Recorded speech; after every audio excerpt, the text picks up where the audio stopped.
11वां अध्याय मानव धर्म, वर्ण धर्म और स्त्री धर्म का निरूपण। श्री सुखदेव जी कहते हैं, भगवन में प्रहलाद जी के साधु समाज में सम्मानित पवित्र चरित्र सुनकर संत शिरोमणि युधिष्ठिर को बड़ा आनंद हुआ। उन्होंने नारद जी से और भी पूछा। युधिष्ठिर जी ने कहा, भगवन, अब मैं वर्ण और आश्रमों के सदाचार के साथ मनुष्यों के सनातन धर्म का श्रवण करना चाहता हूँ, क्योंकि धर्म से ही मनुष्य को ज्ञान, भगवत प्रेम और साक्षात परम पुरुष भगवान की प्राप्ति होती है। आप स्वयं प्रजापति ब्रह्मा जी के पुत्र हैं और नारद जी आपकी तपस्या, योग एवं समाधि के कारण वे अपने दूसरे पुत्रों की अपेक्षा आपका अधिक सम्मान भी करते हैं। आपके समान नारायण परायण, दयालु, सदाचारी और शांत ब्राह्मण धर्म के गुप्त से गुप्त रहस्य को जैसा यथार्थ रूप से जानते हैं, दूसरे लोग वैसा नहीं जानते। नारद जी ने कहा, युधिष्ठिर, अजन्मा भगवान ही समस्त धर्मों के मूल कारण है। वही प्रभु चराचर जगत के कल्याण के लिए धर्म और दक्ष पुत्री मूर्ति के द्वारा अपने अंश से अवतीर्ण होकर बद्रिकाश्रम में तपस्या कर रहे हैं। उन नारायण भगवान को नमस्कार करके उन्हीं के मुख से सुने हुए सनातन धर्म का मैं वर्णन करता हूँ। युधिष्ठिर, सनातन धर्म का मैं वर्णन करता हूँ। सर्ववेद स्वरूप भगवान श्री हरि, उनका तत्व जानने वाले महर्षियों की स्मृतियां और जिससे आत्म ग्लानि न होकर आत्म प्रसाद की उपलब्धि हो, वह कर्म धर्म के मूल है।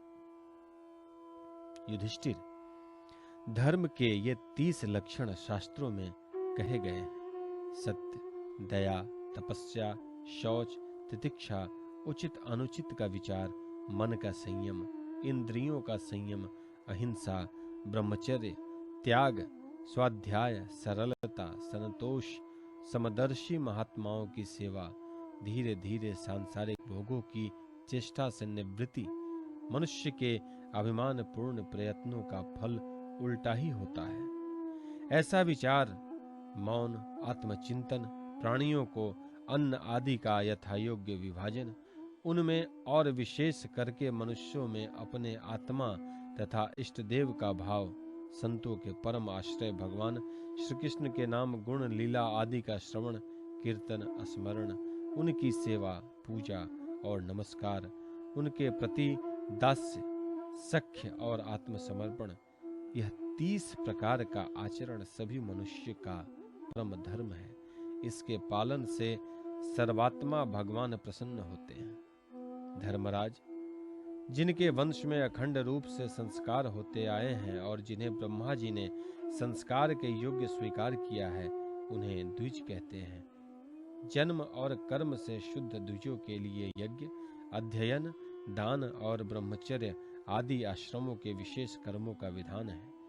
अध्ययन, अध्यापन, दान लेना, दान देना और यज्ञ करना, यज्ञ कराना, ये 6 कर्म ब्राह्मण के हैं। क्षत्रियों को दान नहीं लेना चाहिए। प्रजा की रक्षा करने वाले क्षत्रियों का जीवन निर्वाह ब्राह्मण के सिवा और सबसे यथा योग्य कर तथा दंड जुर्माना आदि के द्वारा होता है।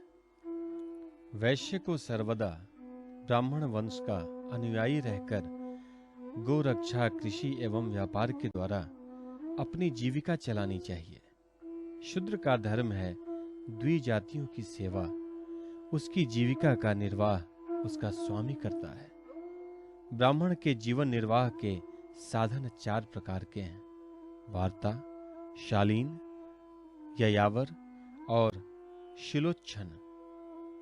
इनमें से पीछे पीछे की वृत्तियां अपेक्षाकृत श्रेष्ठ हैं। निम्न वर्ग का पुरुष बिना आपत्ति काल के उत्तम वर्ण की वृत्तियों का अवलंबन न करे। क्षत्रिय दान लेना छोड़कर ब्राह्मण की शेष 5 वृत्तियों का अवलंबन ले सकता है। आपत्ति काल में सब वृत्तियों को स्वीकार कर सकते हैं।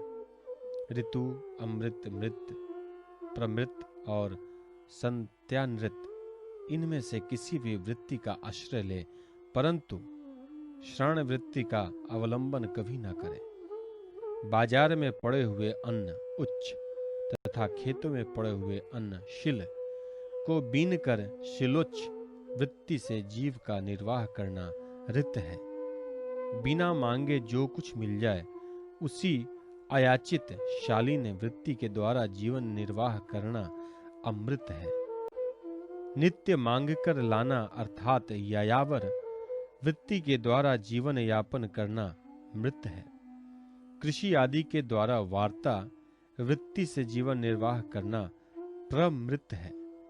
वाणिज्य सत्यानृत है और निम्न वर्ग की सेवा करना श्राण वृत्ति है।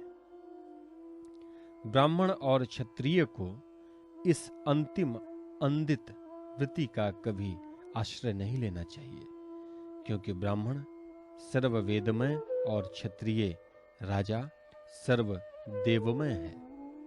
शम दम तप शौच संतोष क्षमा सरलता ज्ञान दया भगवत परायणता और सत्य ये ब्राह्मण के लक्षण हैं।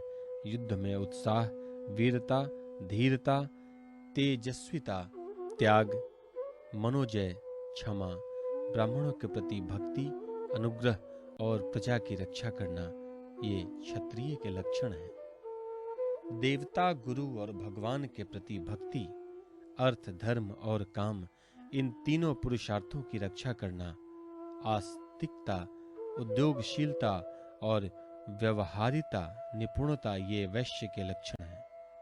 उच्च वर्णों के सामने विनम्र रहना पवित्रता स्वामी की निष्कपट सेवा वैदिक मंत्रों से रहित यज्ञ चोरी न करना सत्य तथा गौ ब्राह्मणों की रक्षा करना ये शूद्र के लक्षण हैं।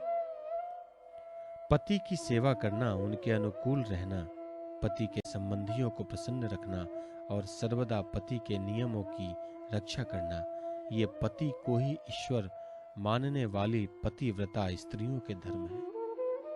साध्वी स्त्री को चाहिए कि झाड़ने बुहारने लीपने तथा चौक पूरने आदि से घर को और मनोहर वस्त्राभूषणों से अपने शरीर को अलंकृत रखे, सामग्रियों को साफ सुथरी रखे, अपने पतिदेव की छोटी बड़ी इच्छाओं को समय के अनुसार पूर्ण करे, विनय इंद्रियें संयम सत्य एवं प्रिय वचनों से प्रेम पूर्वक पतिदेव की सेवा करे, जो कुछ मिल जाए उसी से संतुष्ट रहें, किसी भी वस्तु के लिए ललचाए नहीं।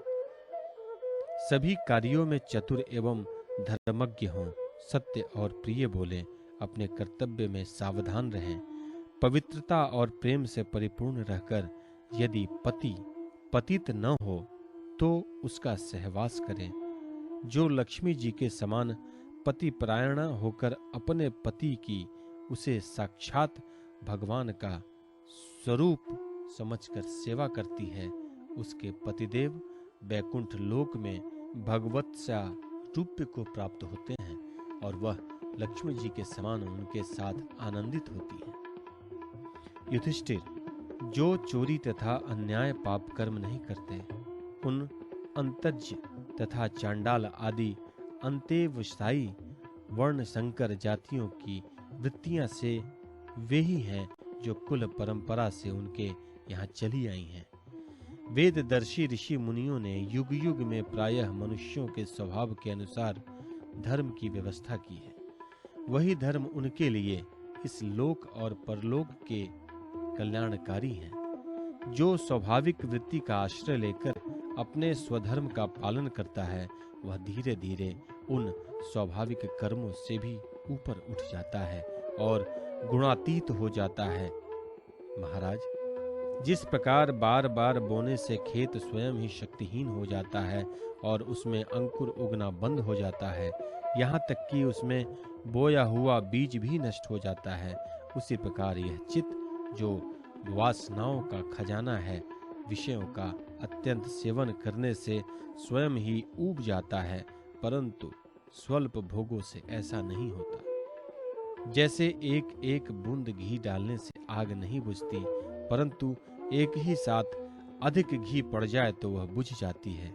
जिस पुरुष के वर्ण को बतलाने वाला जो लक्षण कहा गया है, वह यदि दूसरे वर्ण वाले में भी मिले तो उसे भी उसी वर्ण का समझना चाहिए।